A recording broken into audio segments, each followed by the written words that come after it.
Welcome to the Tower Yoga Podcast, where we dive deep into the heart of yoga and community. Come along with us as we explore the transformative power of yoga, share insights, and inspire one another on this journey of life. I'm Kellee Williams, and I'm your host and the co-founder of Tower Yoga.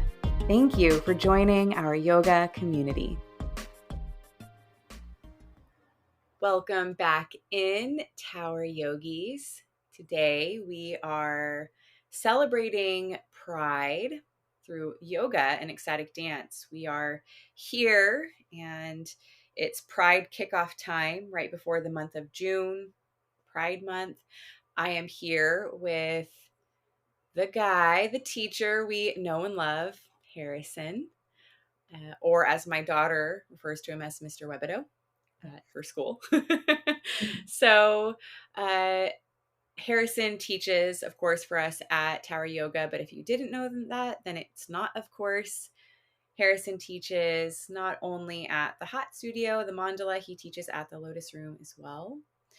And I would love to just hand it over to you, Harrison, and maybe we can let the listeners know how you connected to Tower Yoga, maybe a little bit on your background, even before that, how you got into teaching yoga in general. Thanks for the lovely introduction, Kellee. And I know you've mentioned your daughter as your daughter, your child, right? And I didn't know if I was going to refer to them, but I've been your daughter's teacher. That was before, you started teaching for us too. You were her teacher. Yes. And you were taking classes at the studio, and then I sort of connected the dots, and I was like, "Whoa, cool." Yeah, my connection to Tower Yoga is, not my original connection to yoga. But I'll start there. I'll start with Tower Yoga. I started teaching at the school nearby, and my first week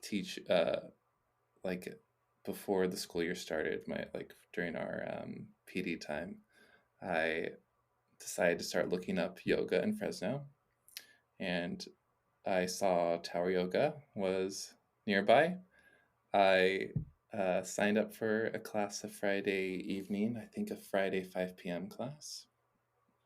And you were actually the teacher. You were the instructor. So that was my first taste of Tower Yoga. And But the cool thing was, free week. Yeah. Every new student gets a free week. But the cool thing was we actually chit-chatted. I don't know if it was the very first class you took with me, but pretty soon on, pretty within the first few classes that you took with me anyways, you and I had connected the dots that we knew some of the same teachers and things like that. And even someone that you trained with in your teacher training, I trained with. It's part of my teaching path and teachers I've come across. So that was kind of cool right away. Yeah. And yeah. I trained in the Space Visalia with Kristen Benny McQuaid. She's a lovely woman, lovely yogi instructor. And I know that you and Jameson had taught Agro there, and I've talked to her before.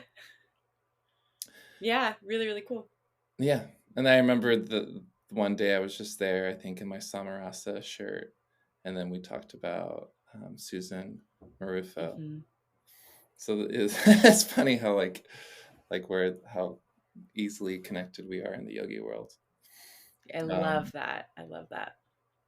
Yeah. And then I've just loved that I was able to have the connection with you to be able to talk about your daughter. I really value it, being able to share my perspective of them, and you being able to share more about them with me. Yeah, super neat. Well, let's explore your journey with yoga, like what it means to you, and how do these practices intersect with the LGBTQ plus community? Well, for me, yoga, all the limbs of yoga, asana, meditation, um, pranayama, it's all about centering yourself, being with yourself, and ultimately, I guess, like loving yourself. And for me, like that's what pride is about. Is it's called pride because it's the opposite of shame, and um, the ability to go to a parade, a party, anything just to like celebrate something that has once. I mean, it's not a rule that you've had to feel shame about it, but I know I did. Like my childhood, it's something being part of the community um, really did really was a challenge for me growing up. Uh, I grew up in a very religious household, very loving household, but there's definitely a viewpoint on homosexuality. Mm-hmm. Um, so for me, both the celebration of like a pride celebration and yoga have both made me be able to just exist with a lot more ease, with a lot more joy. Yeah. And is that kind of part of the concept of your pride themed yoga class and into the ecstatic dance, even, is to help people feel that ease and joy? Yes, that's exactly it. It's I have liked the idea of pride being more than a party, which it definitely is. I think something I've always kind of found with struggle is trying to exist in community without it being a party, without it having alcohol nearby. So I Mm-hmm. wanted to do something that was like focus on like the softer side of pride, more on just like self acceptance. Um, not obviously. The next day I'm going to be at the parade. I'm Yeah, because it's on June 1st It's here on in June Tower. 1st. Yeah, that's why we're having it in May instead of June. It's because I wanted to connect um, this celebration with Fresno's Pride. So that's why we're having it on May 31st instead of June. Mm-hmm. What are some of the themes and even the stuff we've talked about? How will that reflect in the event that you are offering? Like, what all will the class, entail? This class is going to be, first of all levels, open to everyone who is part of the community as an ally or one of the letters of LGBTQI. It's open to any level of experience to yoga. And it's going to start out with some education. I am a teacher, so there'll be education about uh, the pride flag, about pride itself, and about uh, connecting to yoga, the rainbow of yoga or yoga philosophy, the chakras. Yeah, I love the idea of connecting, because the colors of the rainbow are directly reflected in the colors of the chakra system, and that's so neat that you're connecting the two and educating on that. And it's so cool. I love that. Yeah, I think it's really fun, and we're and then the class will be fun. Uh, going to go over all the chakras briefly. This is, like I said, it'll start with education, but it's light education. It's meant to inform those who find it interesting, and then to be playful with it. So we're going to do some fun flows. We're going to do some collaborative flowing, and we're going to center our movement around the heart chakra a little bit. When I think of the heart chakra, I think of it's connection, right? It's connection to others. So the love that we're the self-love, I wanted the pride we feel in ourself, the self-love we're feeling, the the metaphor we're looking for is like an overflowing effect, like the love you can feel Mm. for yourself, feeling it for others. And it's embodied too with like love is love. Love is love. You know, like that mantra is like so huge in the community. And so, yeah, like connected to the heart chakra. Amazing. Yeah. Yeah. And when I will say too, most of our listeners are practicing with us, but some people maybe not. Maybe you come across this podcast and hearing things like this will help you feel a little bit more welcomed in to the community. So when Harrison speaks on when we'll be flowing and flowing together, that's movement, guided movement. Yeah. So I thought about that just in case anyone was feeling a little confused or if you didn't know what he meant by that. Also, we're pre-recording it. This will air on the 31st, which is the day of the actual event. So tonight, Yeah. tonight, Pride Kickoff. Come on down. Oh, yeah, come on But down. But also, if you're hearing it after the fact, uh, yes.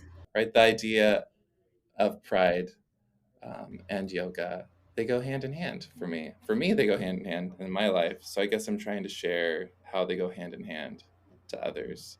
Yeah. Yeah. I love that. So you would suggest, even if someone is, not listening to this day of, because yeah, people oftentimes will listen to things like way later, that like your message maybe to our listeners is that they go hand in hand, or they do for you and they could potentially for someone else, to help cultivate that sense of pride from within, that it is cultivated within, it emanates out, you're able to share that and express that and mirror that to other people in your life, and it's been something that's benefited you. And so yeah, even if someone can't share in this exact event, that the practice of yoga in general can be something that nourishes and helps to fortify someone's sense of self. Yeah. I've, Yeah. and I've, when I think of, when I think of these classes, I think of just how we show up. Like, are we already full of self-love? Do we need to be in that state? And for me, even like teaching this class, like there's like I have this part of me that's like I need to be embody this quality, but I'm not feeling this quality all the time or every day. Coming to a pride class or coming to a pride celebration for the first time for anyone, I think is very scary. And it's not until the event that those feelings of joy, of liberation, of contentment with self, sometimes those things feel like they have to be precursors for events when they show up when they do. They show up when you get there. They're preceded by fear. Well, it actually reminds me of like people a lot of times will be like, oh, I'm like, come to yoga. Like, I'm inviting them to yoga, and they're like, I'm not flexible, and it's like, oh, you don't already have to be in order to come. Like, you come in order to get flexible. So in the same way, it's like you don't have to already embody, especially nonstop, because yeah, I still haven't gotten there either. Like you don't have to embody like ease and self-love and like radical joy in order to come to an event that's meant to help cultivate and foster those feelings. Like there is some kind of like interesting trap that sometimes I think that our minds as people can do, that we already have to have the thing embodied that we're like going to explore. It's like, no, you sort of get that coming in.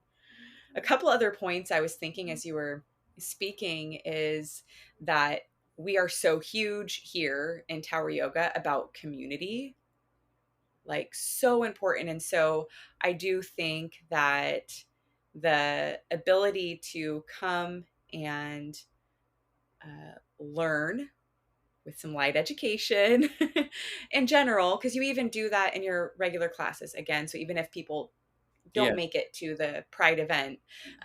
But through, some light education, through connecting with others who are like on the path to maybe not, of course, your same exact path, but there's a lot of people that have some sort of parallel experiences, or just we have a lot of empathetic and really compassionate individuals that are a part of this community. So the community aspect is so special and so huge. Sometimes we can't always see things in ourselves, but we can see them in others. And there's a beautiful thing that happens is when you can see something beautiful and like joyful, and when you can see someone like proud and liberated in their essence and who they are, I think there is something, because we have like those mirror neurons even in our own like brains, to be like, huh, even if I don't feel that, could I feel that embodied? Could I be that liberated? Could I be that expressive in who just the heck I am? Like I do think that's like a really, really beautiful piece for having community in general and special events, especially that are meant to help you cultivate your heart chakra, and like that part of yourself is really, really cool. And the community aspect really just amplifies, I think, our ability to explore those things within ourselves when we can do it with each other. So I really am so excited that you teach yoga in general, but are doing an event like this, and we are so community focused. And so you stepping forward and saying, this is something I want to share. I just want to say right now, like, thank you so much for bringing this to the table. Yeah, that's what I think I found very compelling about Tower Yoga from the beginning was the sense of community. Um, I was new to Fresno when I started coming here. I didn't even live here yet, and it's always been very welcoming, very inviting, which is a quality I've tried to create in myself more. Um, I want to be warm and inviting and welcoming, and I think being part of Tower Yoga has hopefully helped me become more of that way. And this class, honestly, is really personal to me to help me become more prideful. When you started the conversation with your daughter, I kind of wanted to talk a little bit about, just because I am I was her teacher. I just went on a camping trip with her, and Mm-hmm. and I don't know if you like have conversations with her about me. I imagine a little bit, but like I'm not. I wish I was one of those teachers that was like out and proud in my classroom, but I'm not. I don't. I don't talk about my I don't talk about my sexuality. Um, I think there's a better word for that. I think I think there's a reason Yeah, why you're I like don't. relationship, right? Because maybe there's teachers that are like, they're like, oh, my partner, my wife, my husband, my, life partner, so do you talk about like the fact that you have a life partner? I don't, but I mostly have not had one. So Oh yeah, yeah. it's kind of been like just not there. But you were just mentioning about like people who like being able to be around someone who's proud and who's so comfortable with who they are and so expressive of who they are. Um, and there's a teacher who attends Tower Yoga. Um, she actually just entered class before we filmed this, and I saw her and talked to her and just like picked her brain a little bit about her, how she lives as a teacher, because she was very inspiring to me in that way. Yeah. And I'm doing this. I'm having a conversation where I'm very clearly identifying in the community, like knowing that my students can find it. Um, just like trying to inch my way closer to that. To be honest with you, Yeah. I didn't even own a pride flag until very recently. Like I've never been the Oh, fly the ribbons kind of person. Um, yeah. and You're blossoming into it. yeah, blossoming into it. It's part of my process. Yeah. Yeah. I had a really loud and proud fifth grade teacher, and I fucking loved it. I remember like seeing him at Big Hat Days with his boyfriend, and I was just like, ah! You know, and I just like, he was so joyous and how he like spoke about his relationship. There was no like crazy details of things or anything like that, but like the joy he shared when we would get back from like, winter break, and he might mention a little bit of like what he got to do over winter break and stuff like that. Like it emanated from him, like the joy from his relationship, and it always made me so excited. So then if I like saw him out in the wild, like outside of school, I was just like so happy to see him in um, the relationship that he spoke so highly of. And I love my mom and dad so much. I don't know if they would be listening, but sometimes, I didn't see that mirrored as much. Like I knew that like my parents obviously like loved each other and they did a lot for each other and for us, my sister and I, but I didn't get to like see the excitement of what a relationship could offer so much, That's just the truth of it, to be honest. So to see someone where I was just like, it could be fun.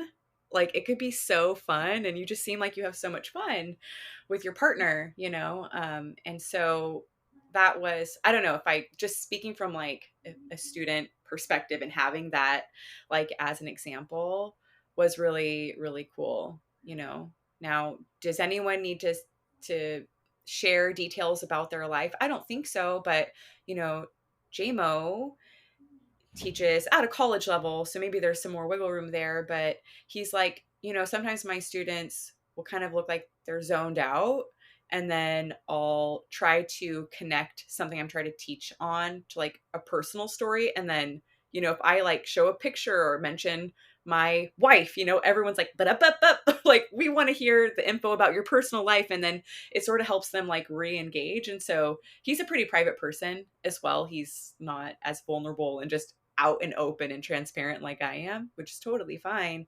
But yeah, there's just something about giving like a tiny bit about who you are that makes you like, it humanizes you. And so you're not just like the talking guy at the front of the room, Yeah. And there's this like re-engagement, and then he feels a connection with them. So it's interesting. Yeah. I notice that even with like in the opposite, when I teach yoga, if I connect something to the classroom, like the student, like being a teacher in the classroom, like I get engagement from the people who are in there. I mean, that's why I register. Like I don't share as much. I do share with my students a lot about me, but I keep like, and I have like a dual conversation in my head about it. Like I once had a student, like, I've had students flat up ask me if I was gay, and I've never said yes. I've said, which is, I'm sorry, like shame on me. I've progressed. I had I remember like telling myself I'm not going to tell them, but if they ask me, I'll say yes. This was back the first year I taught, before I was a yoga instructor or anything, too. And I remember when my student, she asked me, and I watched myself say no. It was the craziest thing. Mm. Out of Um, body. Out of body, you know, um, it happened, Mm. and then it happened 2 years ago, and I didn't say no. I just said, "Why are you asking me? Did you go and ask this other teacher if he was straight?" No, you just assumed that. Like I guess I just like Mm. turned it around, and I think it's true. Like you're only asking me if I'm gay because you can tell that I am, and Yeah. and you don't ask straight people those questions. But That's so true. It's like such a double standard. And also too, there's a difference between being honest and vulnerable and prideful, and being like, I'm holding something close to my chest in private because we don't have the relationship. Like you haven't earned those like details of my life, That's something where I think that discernment is really, really important. That's just like someone wanting to like, that's more like an interrogation, like, or something, rather than someone who has I don't know, Yeah. maybe like built that specific trust with you. I'm just assuming, and then is asking from, yeah, I don't know. I could see where you're coming from. And also, it's okay to observe and watch yourself in these patterns that you mentioned at the beginning of the episode that been ingrained into you probably since you were really, really little.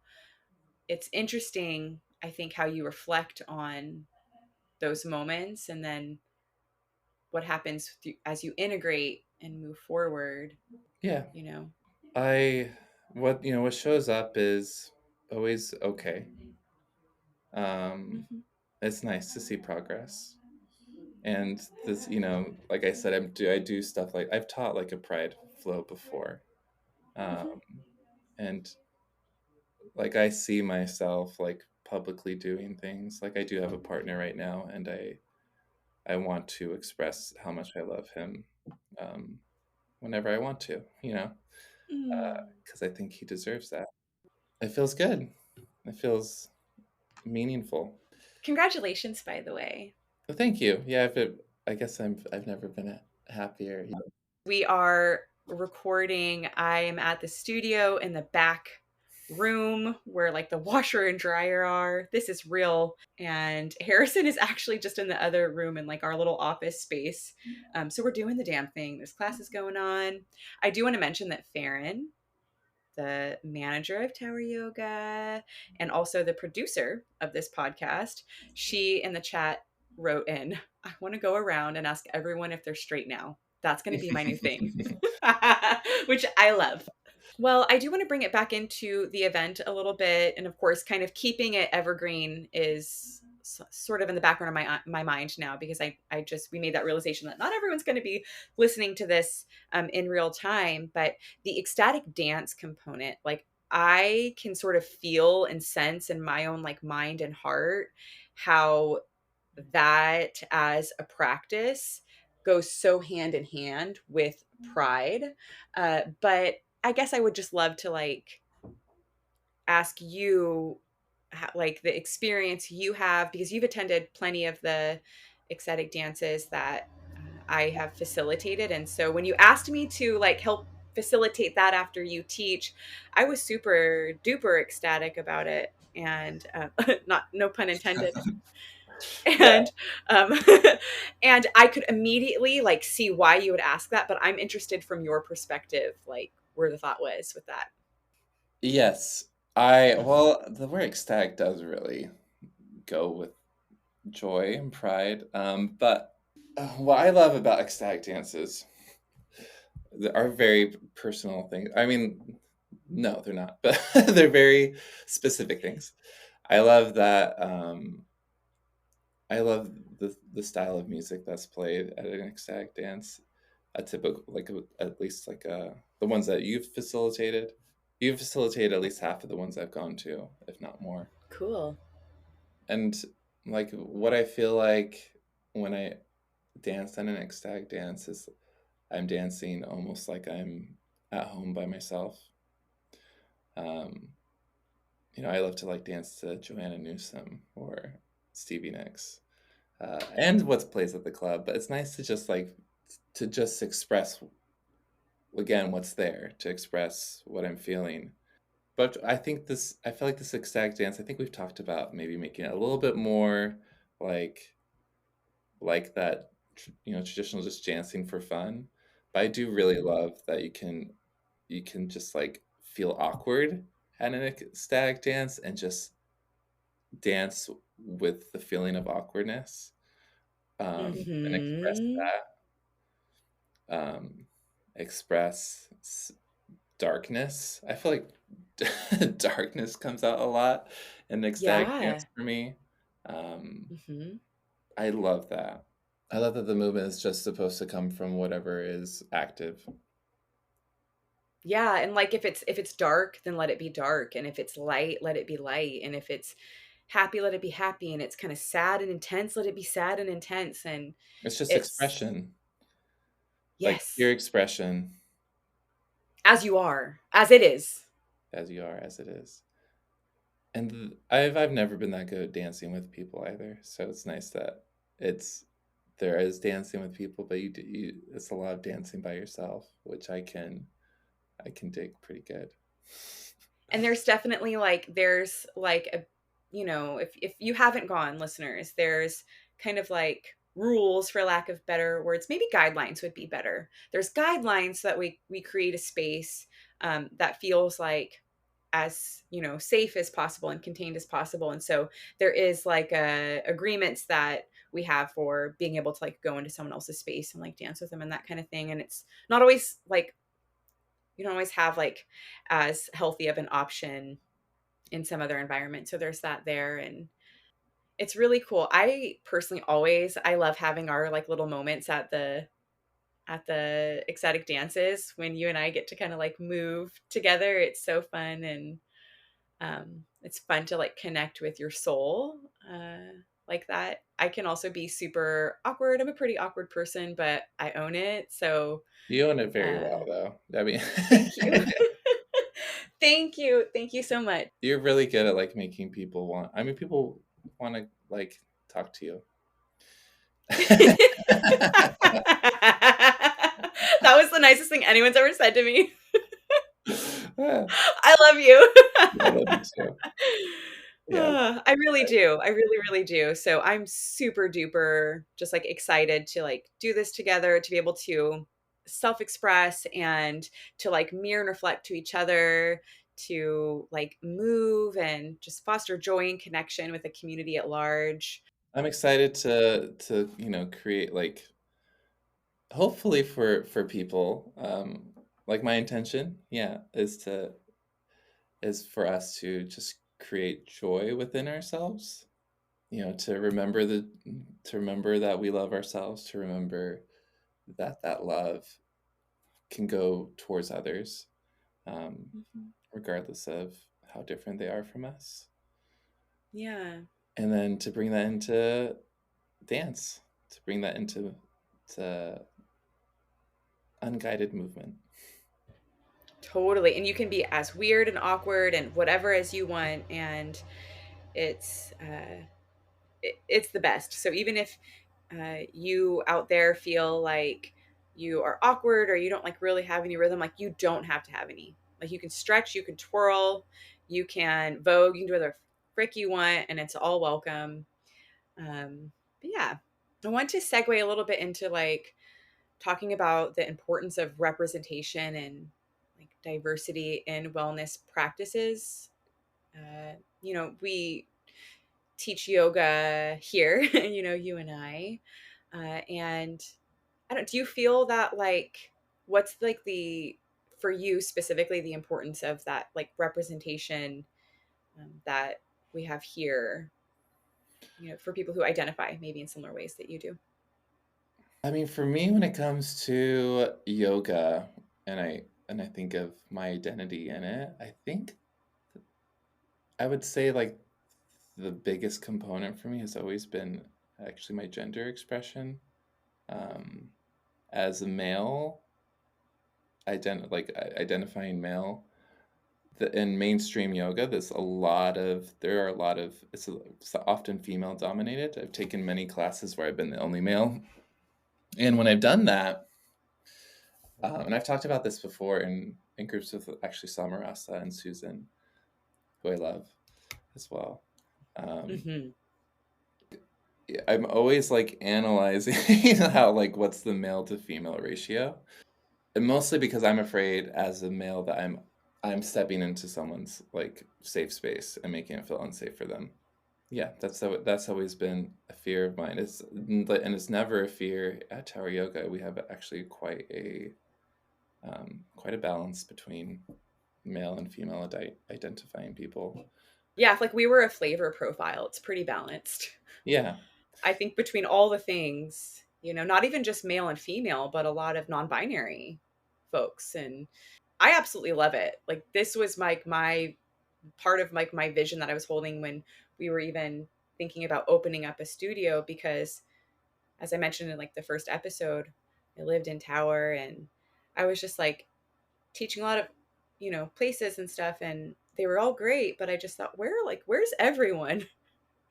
where's everyone, you know? And I had this hunch, like, I feel like if we open up in my neighborhood, more people are going to roll out, and it And happened. Towers, I mean, Towers where, I mean, growing up, yeah, growing up, young adult, I knew that Tower was the district that, you know, The fun Pride one. was at. The fun one, the one that that makes you feel safe and accepted as a queer person. It's, that's the beacon. Yeah. Yeah. Yeah. Cool. Thank you for sharing that. Thank you so much. Do you have any kind of like practical tips or advice for listeners who want to incorporate pride themes into their own yoga practice? Like, even if they can't come and take class, something that they might use as like, I don't know, a tip or an intention or. I think yoga a yoga studio is always going to be an inviting place, an open place. And I think any intention you bring into class, whether it's a personal intention as a practitioner or if you're leading the class as an instructor, if it's feels authentic and real to you, it's going to be real and authentic.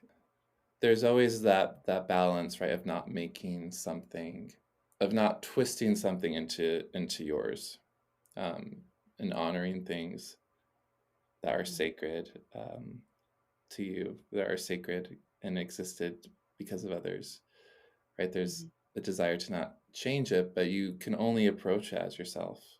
Yeah, are you kind of talking about an overarching theme, like someone who's maybe like a teacher, to not make it about them too much? Yeah, and I mean, I love as much as I am capable of. I I always want to connect to to the lineage of yoga, and I know you're like you're very learned in that, and you're great at keeping, and honoring the the traditions, I as you do said. really try to, but there are points in which there's like bigotry and misogyny and other things too, even within this beautiful practice that sometimes we don't want to speak on.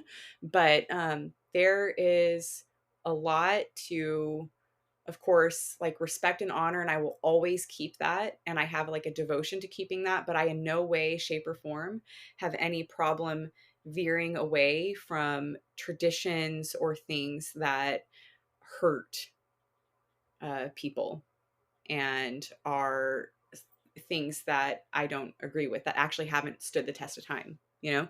So, it's like this like fine balance. And also then there's like you said, like we're only one person and with one experience. And so we don't have the filter of the whole world. But again, that kind of brings it back to community. We are a community of teachers, we are a community of students and practitioners. And um, this is why it's really, really important to try to include as many perspectives as possible, because that's like as close as we can get, to like having more than one perspective, I guess, like truly. I think one way, if I can just, if I listen and I can reflect on our conversation so far, that you've spoke a lot on self-love as a way to, like, as a precursor of self-expression, as a building block to, like pride and maybe even eventually, who knows, liberation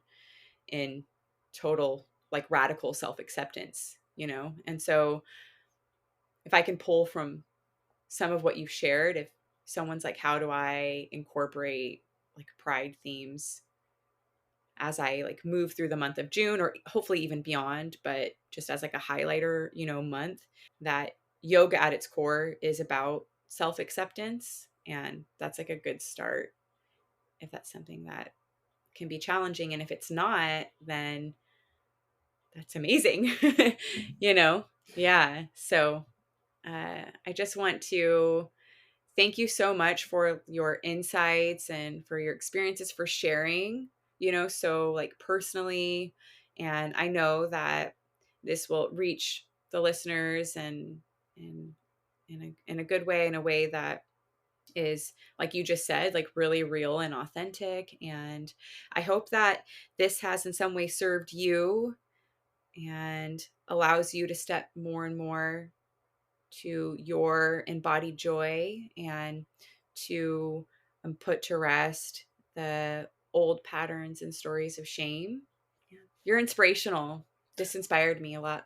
Thank you. I yeah, it's part of it is selfish, you know, making this discussion about what it means for me personally. But I do think I think making it as significant as it is for myself, I think that is something that is valuable to share. So it's not just it's not just me doing it for myself. It's me just trying to put my whole heart and soul into it. You're doing it. It's happening.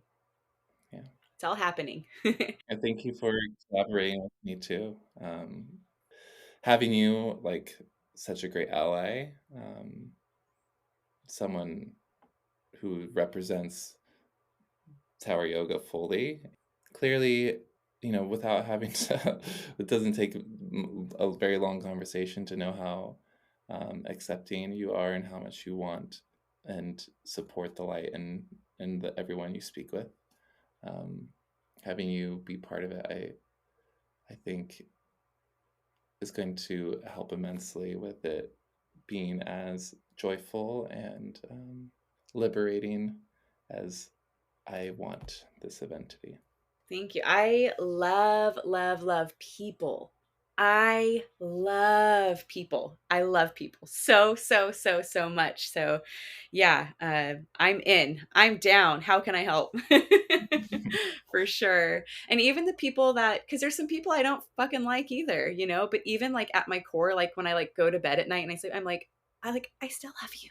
I Yeah. still love, it's like, it's so funny. It's like a blessing and a curse, but it is what it is. I am who I am. But I encourage everyone, if you are hearing this in real time, please come hang out with us. And if you're not, well, now you know a little bit more about Harrison. Maybe you'd feel more comfortable if you've been timid to come to class, if you've been a little nervous or it hasn't felt, as welcoming. Because honestly, like, I can only speak for our studio. Really, we're so welcoming. Come on in. I know it can be really terrifying to try something new. And I know that it could be intimidating, but I would hope that after this conversation, you feel a little bit more welcomed in and comfortable to come try it out. So you're welcome to come in if you haven't already. If you have, thank you. Thank you so much. And thank you for listening. How can people, outside of like coming and taking a class with you here, is there a way that they could connect with you? Yeah, I mean, I don't have like a big presence online, but you can follow me on Instagram. If you look up Cool. my What's your name, handle? if you look up my name, Harrison Wibeto, that will be enough to find it. Cool. But my handle is Rose Quartz and all. Yes. Yeah, one word, Rose Yes. Quartz and all. And yeah, I have one video now on the YouTube channel, probably by the time this airs, maybe after. Yeah, cool. Yeah, you can go to the Tower Yoga YouTube channel. We have free videos that drop every single week. They're always like a little bit something different from a different teacher here. So Harrison will be on there soon. And he teaches, again, several classes at both locations. For the month of June, since I'm off for summer, I think I'm subbing quite a bit. For the month of June, I'll be teaching Wednesday evening in the Lotus Room and Tuesday evening in the Mandala Room. Yeah, so cool. And we're both June babies. So yay, happy birthday to us. Yay! Yeah, happy birthday. Well, thank you so very much. And I love you and thank you. Thanks, Kelly. Love you too. Thanks again for listening in and joining our yoga community. If it so resonates, please share this episode with a friend. Remember, the inner light of awareness within me honors the inner light of awareness within you. Until next time, stay grounded, stay present, and keep flowing with grace.